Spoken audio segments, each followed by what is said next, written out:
মুখটা গোল করে রোবটের মতো দিব্যি দাঁড়িয়ে আছে অন্য। তাজহির অপ্রস্তুত ভঙ্গিতে পাঞ্জাবির কলারটা টানলো আরেকবার, কেশে গলা ঝাঁঝালো। অস্থিরতায় ঢোকতে চেহারায় গম্ভীর ভাবটা ফিরিয়ে আনতে চাইলো খুব করে। এই বুঝি বেটা সিসি ক্যামেরার সবটা কৈফিয়ত জানতে চাইলো। তাজহির যে পর্যন্ত একে না বুঝেছে সে পর্যন্ত এবার আমরা হাত ধুতে পেরে থাকতো পেছনে। তবে তাজদিরকে পুরো দস্ত তাজ্জব করে দিয়ে অন্য ফুট করে বলে উঠলো, আমি কিন্তু কিচ্ছু দেখিনি ভাই, সত্যি বলছি আমি একদম কিচ্ছু দেখিনি। আর সবচেয়ে বড় কথা, আমি কিন্তু পুরো ব্যাপারটায় 100% বুঝে গেছি। এইসব তো ওই অ্যাক্সিডেন্ট, তাই না? ইটস কমপ্লিটলি ওকে ভাই। অ্যাক্সিডেন্টলি তুই করিডর দিয়ে হেঁটে যাচ্ছিলি, অ্যাক্সিডেন্টলি ভাবিও ভুল করে ওই অন্ধকার রুমটায় ভেতরে ঢুকে পড়েছে। আর ঠিক তখনই পথ ভুল করে অ্যাক্সিডেন্টলি তুইও ওই একই রুমে গিয়ে উপস্থিত হয়েছিলি। তারপর হাওয়ায় ধাক্কা ধুম করে অ্যাক্সিডেন্টলি রুমের দরজাটা লক হয়ে গেল। আর আমি তো ভাই নিছক একজন পথচারী। অ্যাক্সিডেন্টলি ও জুসের গ্লাস হাতে একদম সঠিক সময় এখানে এসে দাঁড়িয়ে পড়েছিল। It was just I cheat of accidentally right. অর্ণবের এরূপ বাক্য ভেবাচিকা খেল তাজদের। পরক্ষণে নিজের ভরকে যাওয়া চেহারাটার সামনে চেয়ার শক্ত করলো। এর সঙ্গে আপাতত একই জায়গায় থাকা মানেই বিপদ। তাই সামনের দিকে পা বাড়ালো তাজদের। যেতে যেতে অর্ণবের উদ্দেশ্য হাঁক ছাড়ল গজগজীয় রাস্কেল। দাঁড়া না তাজদির। দীর্ঘ ভারী পদক্ষেপের গজগজ করতে করতে করিডর পেরিয়ে অন্যদিকে চলে গেল তাজদির। যেতে সেখানে ধীরে পায়ে হেঁটে এলো ফাহিম।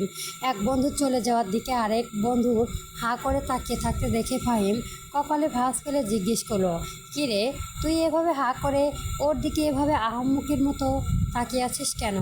আর তাজদির অত আগে গজগজ করতে করতে গেল কেন? কি বলেছিস তুই ওকে? অর্ণব গ্লাসে অবশিষ্ট জুসটুকে এক নিঃশ্বাসে গিলে নিল। মিটিমিটি হেসে জবাব দিল, আর বলিস না রে ফাহিম, একটু আগেই জীবনের সবচেয়ে ঐতিহাসিক একটা অ্যাক্সিডেন্টলি সচ্চোখের দেখে ফেললাম। ফাহিম আরও বেশি বিভ্রান্ত হয়ে কপাল কুঁচকালো। মানে কিসের আবল তাবল বলছিস তুই আবার? অর্ণব আর কোনো ব্যাখ্যা গেল না। মাথা নেড়ে হতাশ গলায় বলল, তুই বুঝলি না? এটা বুঝতে হলে অ্যাক্সিডেন্টলি সাক্ষী হতে হয়। ফাহিমের ভ্রু আরও কুঁচকে গেল। সন্দেহরা হয়ে প্রশ্ন ছিল, কিসের অ্যাক্সিডেন্ট? কার অ্যাক্সিডেন্ট? অর্ণব গলা নামিয়ে বলল, এক অ্যাক্সিডেন্টলি হিটলারের চরম অ্যাক্সিডেন্ট রোম্যান্স। ফাহিম কিছুক্ষণ বোকার মতো তাকিয়ে রইল। মানে কি বলছিস বাল? কিসের অ্যাক্সিডেন্ট? রোম্যান্সের অ্যাক্সিডেন্ট? রোম্যান্সের আবার অ্যাক্সিডেন্ট হয় নাকি? অর্ণব গম্ভীর হয়ে মাথা নাড়ালো, বলল, হয় একদম আমাদের হিটলার কমান্ডার তাজহির সিদ্দিক আজম জীবনে। তুই কি কিছু দেখেছিস নাকি না দেখে উল্টেপাল্টা বকছিস? অর্ণব খুব আত্মবিশ্বাসের সঙ্গে বলল, আমি একজন প্রত্যক্ষদর্শী ভাই, একদম নিজ চোখে ধরেছি শালাকে, শুধু একবার প্রমাণটা হাতে পাই, এরপর হাতে নাতে ধরবো খচ্চটাকে। এই বলে জুসের গ্লাসটা ফাহিমের হাতে গুজে দিয়ে অর্ণব গম্ভীর মতো অন্যদিকে হাঁটা দিল। ফাহিম হাতে জুসের গ্লাস নিয়ে হতভম্ব হয়ে দাঁড়িয়ে চাইল অর্ণবের পথে। বিড়বিড় করলো, এই শালা আবার কি দেখলো? প্রিয়াতে যখন আসলে দেখলো মিতালিকে ঘিরে বসে আছে নুসরাত, মাহিরা সহ ও সব মেয়ে কাজিনরা। প্রিয়ান্তি থমকে দাঁড়ালো এক পলক। মিতালি অবশ্য দিব্যি স্বাভাবিক, ঠোঁটের কোনো মিষ্টি হাসি ঝুলিয়ে একজনের প্রশ্নের উত্তর দিচ্ছে। প্রিয়ান্তি এগিয়ে আসতেই নুসরাত সবার আগে ওকে ডাকলো, এই যে প্রিয়, ওই তুইও আয়, তোর ভাবিকে নিয়ে কিন্তু আজকে আমাদের অনেক অভিযোগ আছে। প্রিয়ান্তি অবাক হয়ে কাছে এসে বসলো। শুকনো কণ্ঠে জানতে চাইলো, কী অভিযোগ? মাহিরার সঙ্গে সঙ্গে বলে উঠল, তোর ভাবি এত সুন্দর একটা ভাই আছে, অথচ এতদিন ধরে আমাদের কাছ থেকে লুকিয়ে রেখেছিস তোরা। এসব কি মানা যায় বল? নুসরাত উপশ্বাস নিয়ে বলল, সত্যি। আর তুইও বলিসনি আমাদের? এত হ্যান্ডসাম একটা বেয়ান আমাদের, ভাবতেই তো কেমন কেমন লাগছে। ভাইয়া কি সত্যি কমান্ডার ভাবি? নেভিতে। উফ, কাজিনের এই হাউচাউ আর ব্যাকুলতা দেখে মনে মনে ফুঁসে উঠল প্রিয়ান্তে। মুখে ফুটে কিছু বলতেও পারছে না ননদের এহেন অবস্থায়। ঠোঁটে টিপে টিপে মিটমিটে হাসছে মিতালি। ওদের একজনের এক এক রকম উস্কো দেখে মনে মনে বেশ মজা পাচ্ছে ও। আর চোখে বারবার প্রিয়ান্তির দিকেই তাকাচ্ছে।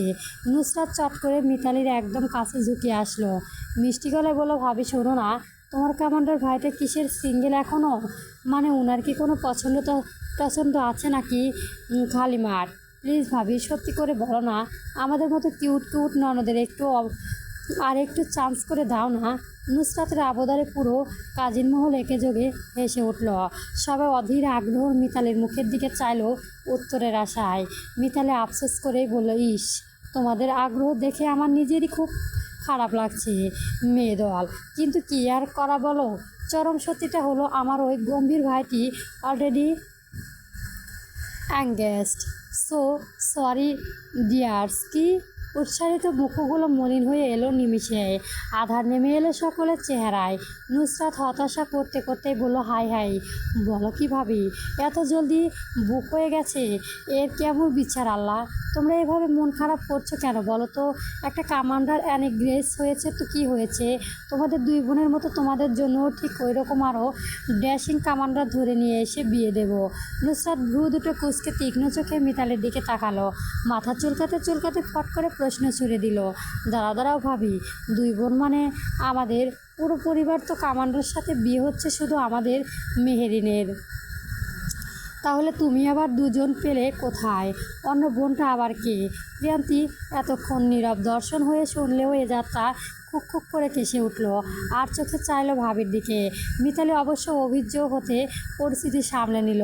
হুট করে গলা চেপে জোরে জোরে কাঁচতে কাঁচতেই বলল, আরে নুসরাত, একটু ঠান্ডা জুস দাও তো।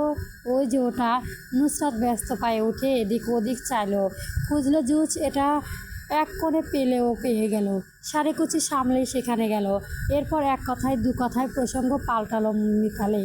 কথায় উঠল শেহরোজকে নিয়ে। মিতালি আগে থেকে শেহরোজকে চেনায়, ওরা সবাই শেহরোজের সম্পর্ক এটা সেটা জানতে চাইলো। মিতালিও আয়েশ করে প্রতিটা প্রশ্নের উত্তর দিল।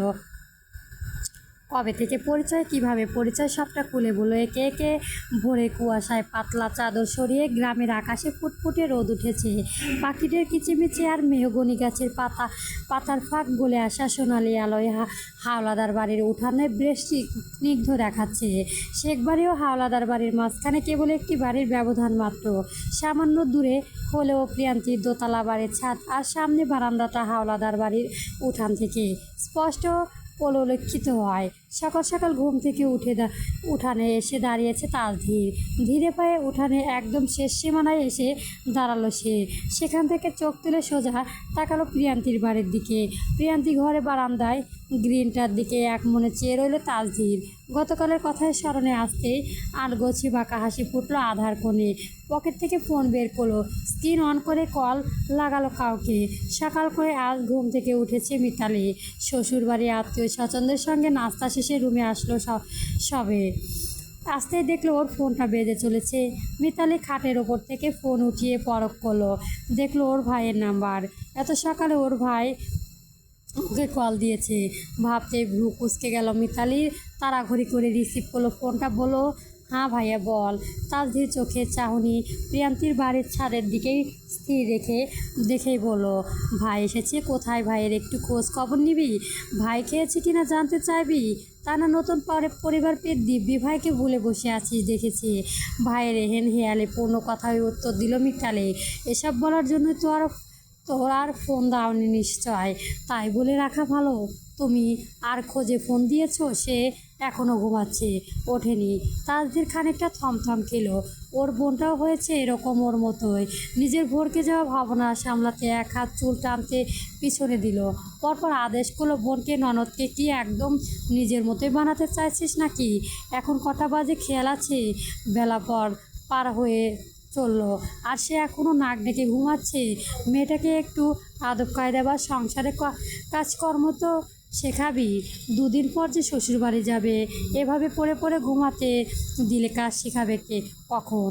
ঠিক করে হেসে উঠল মিতালে। টেনে টেনে বলল, কি করব বলো ভাইয়া, ননদের পাশাপাশি সেও তো এখন আমার বড় ভাবিও বটে। তো সেই হিসেবে বড় ভাবিকে কি আর এত হুকুম দিয়ে কাজ করানো বা কাজকর্ম শেখানো যায় বলো? হয়েছে। তা ম্যাডামের ফোন বন্ধ কেন সেটা তো জানি না ভাইয়া, বোধহয় চার্জ দেয়। দাঁড়াও ডেকে দিচ্ছি। ফোনটা হাতে নিয়ে মিতালি দ্রুত পায়ে এগিয়ে গেল প্রিয়ান্তি রুমের দিকে। দরজা ঠেলে ভেতরে ঢুকে দেখল ননদ তা তখনও পিছনে উবু হয়ে আরামে পড়ে ঘুমাচ্ছে। এলোমেলো কালো চুলগুলো বালিশ জুড়ে ছড়িয়ে ছিটিয়ে রয়েছে, মুখখানা নিষ্পাপ শিশুর মতো শান্ত। মিতালি গিয়ে পাশে বসলো, আলতো করে ডাকলো, প্রিয়। ও এই প্রিয়, ওঠ, আর কত ঘুমাবে? প্রিয়ান্তি অলস ভঙ্গিতে একটু নাড়াচড়ে উঠল, বালিশে মুখ গুজে আধো আধো বোঝা চোখে ঘুমিয়ে জড়ানো কণ্ঠে জ্ঞান জ্ঞান করে বলে উঠল, উফ ভাবি, ঘুমাতে দাও না প্লিজ, বড় ঘুম পাচ্ছে। মিতালির ঠোঁট চেপে হেসে ফোনের স্ক্রিনটা চট করে প্রিয়ান্তির কানের কাছে ধরে বাঁকা সুরে বলল, এই যে ননদিনী, আগে উঠে কথা বলো, ঠান্ডা করুন আপনার স্বামীকে, বেচারা আপনার চিন্তায় রাতেই ঘুম হয়নি। স্বভাবতই প্রিয়ান্তি ঘুমে গভীর, রাতে এমনিতেও ঘুমিয়েছে দেরি করে, তাই ওভাবে ঘুমে তলিয়ে রইল। মিতালি ডাকলো আবারও, আরে বাবা, একটু তো কথা বল। ভাই আমার তো সকাল সকালে ফোন করে এজেন্টের উপর ঝড়পাড় শুরু করেছে। এজেন্টের দায়িত্ব যখন নিজের কাঁধে তুলে নিয়েছি, তখন এখন প্রেশার তো সহ্য করতেই হবে। নড়াচড়ে উঠল প্রিয়ান্তি। মিতালি আর কোনো কথা না বাড়িয়ে ফোনটা ধরিয়ে দিল প্রিয়ান্তির হাতে, এরপর বেরিয়ে গেল রুম ছেড়ে।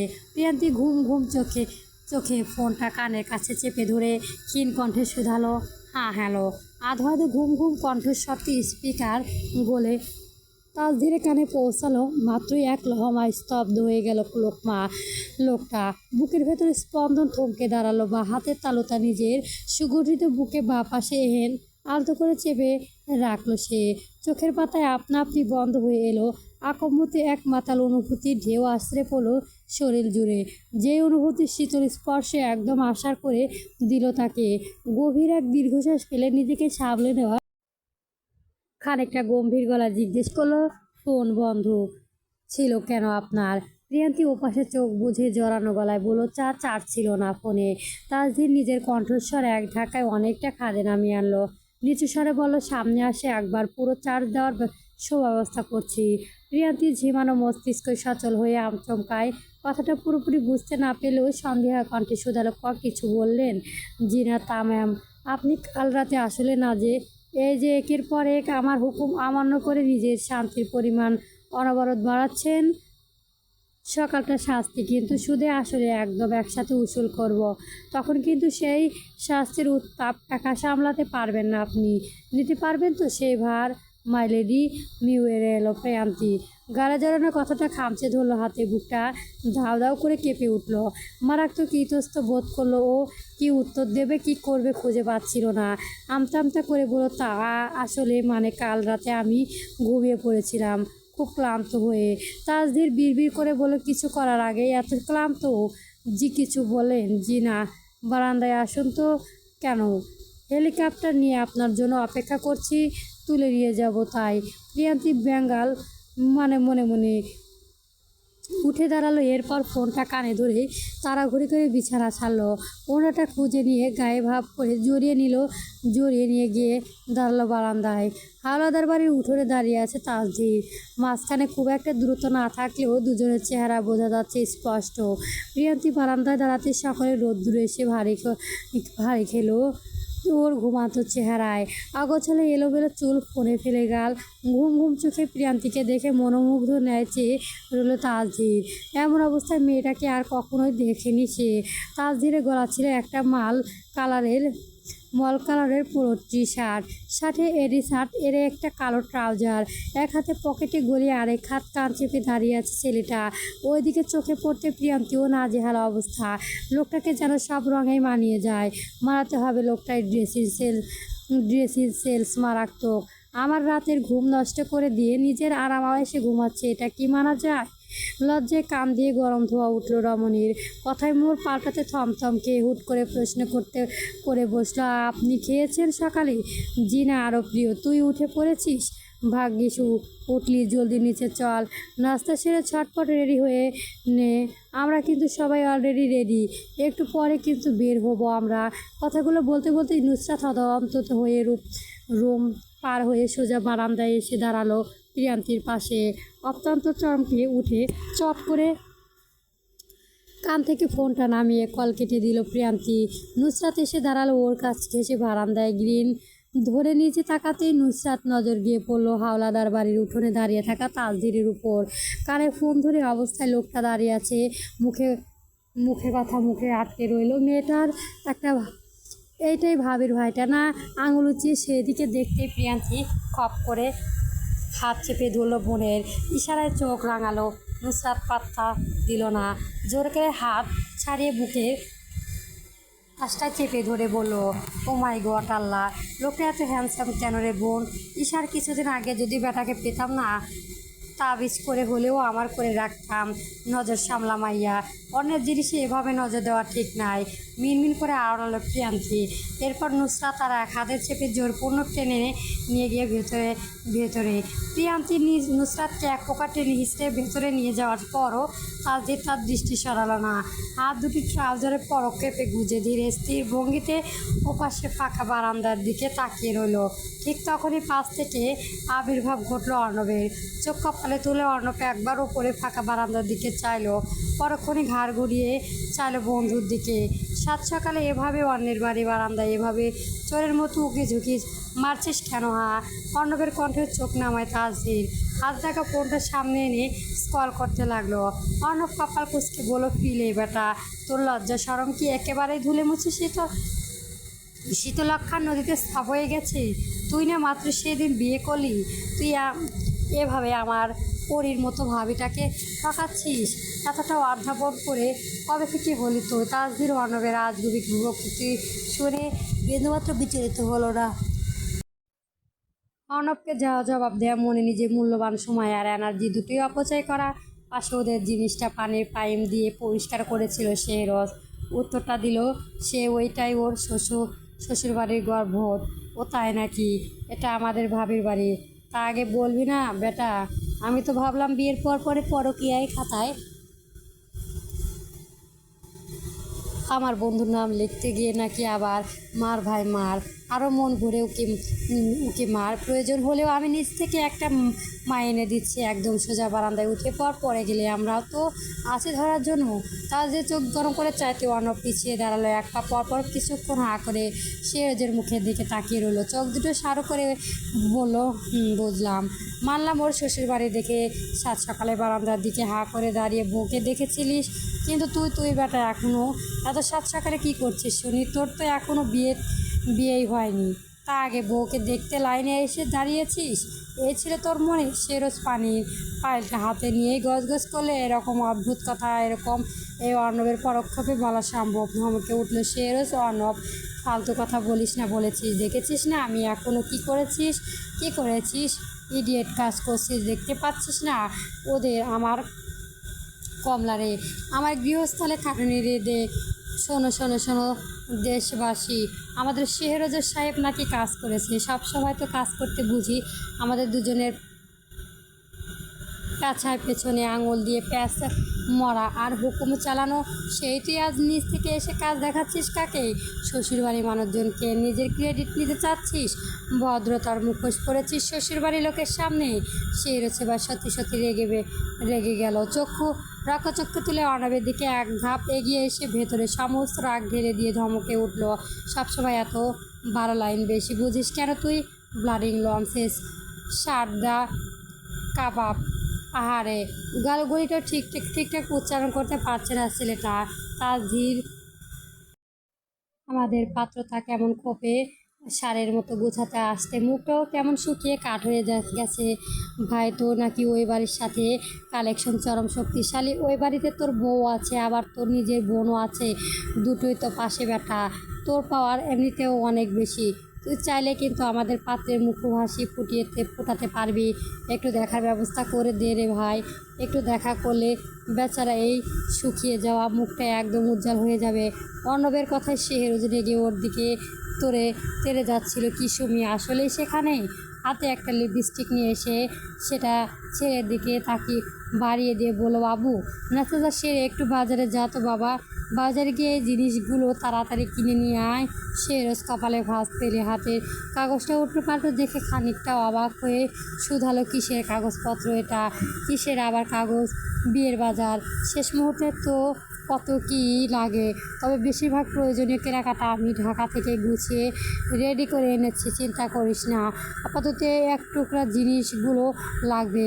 সে রোজ কাগজপত্র পকেটে পুড়তে পুড়তেই বলো, আচ্ছা। কথাটা বলতে বলতেই হঠাৎ মাঝপথে আসতে গেল সে রোজ। মস্তিষ্কে এক ধাক্কা থমকে দাঁড়ালো। পট করে চোখ তুলে চাইলো মায়ের দিকে, ভ্রু দুটি এক করে বেশ অবাক হয়ে শুধালো, ওইটা আগে থেকে মনে তুমি থেকে সব রেডি করে রেখেছো কি? তুমি কিভাবে নিশ্চিত হলে যে আমি এই বিয়েতে রাজি হবই হব? ভদ্র মহিলা ছেলের দিকে এক গম্ভীর আর ভরকে যাওয়া মুখের দিকে বিন্দুমাত্র ঘাবলো না, বরং উত্তর দিল, সে রোজ সাপচা কেন? অর্ণব তো আমাকে ফোন করে সবটা রেডি রাখতে বলেছিল। বলতে বলতে জিভ কাটল সুমি। ইস, কী থেকে কী করে বলে দিয়েছিলেন তিনি। সঙ্গী বাড়ির ভিতরে অগ্রসর হতে হাতে বলল, আমি নাস্তা রেডি করতে বলেছি, তোমরা জলদি এসে সবাই। শেরোজ ওর দিকে চেয়ে আছে, চোখ দুটো গোল গোল করে। শুকনো একটা ঢোক দিল অর্ণব। শেরোজ হাতের কাগজটা মুঠোয় করে চেপে ধরে দাঁতের দাঁত চেপে অর্ণবের দিকে এগোতেই বলল অর্ণব সাথে সাথে উল্টোর দিকে দিল দৌড়। দৌড়াতে দৌড়াতে চেঁচালো আরও, আন্টি এটা কি করে গেলেন আপনি? আমাকে একেবারে মাঝসাগরে বলি পাঠা বানিয়ে ডুবিয়ে রেখে কোথায় পালাচ্ছিলেন?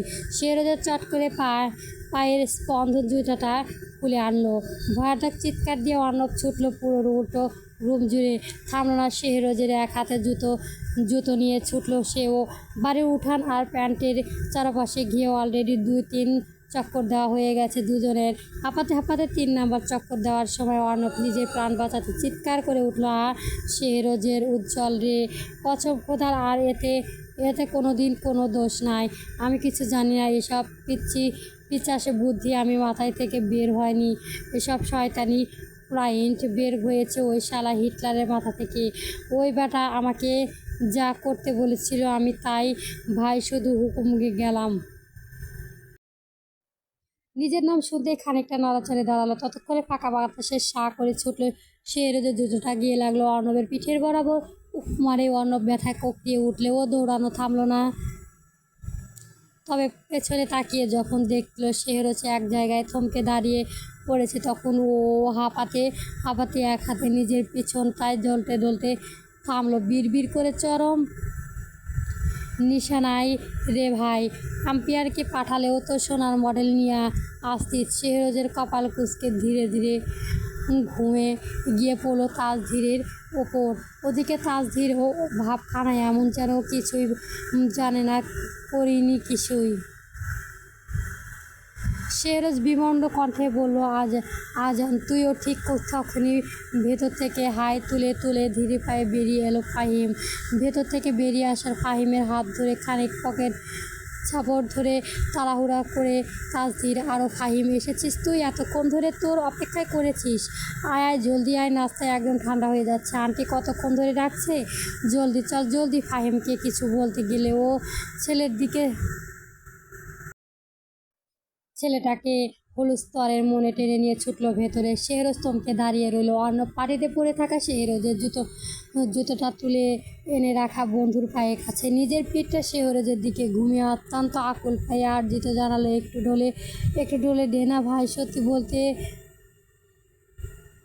এক ধমকে সোজা হয়ে দাঁড়ালো অর্ণব। পা বাড়ালো বাড়ির ভেতরে। যেতে যেতে বলে গেল, এখন তো আমাদের সাহায্য করা ভালো কাজের দমই বুঝলি, দেখবো নি। বিয়েটা হতে না হতেই বাড়ি নিয়ে বাসর ঘরে ঢোকার জন্য এক পায়ে খাড়া হয়ে উঠাপড়া লাগবি তখন শালায়ের শোধ তুলবো অক্ষরে অক্ষরে। গল্পটি কেমন হয়েছে অবশ্যই জানাবেন এবং পরবর্তী গল্পের জন্য আমার চ্যানেলটি সাবস্ক্রাইব করে রাখবেন। গল্প ডেস্টিনিং 40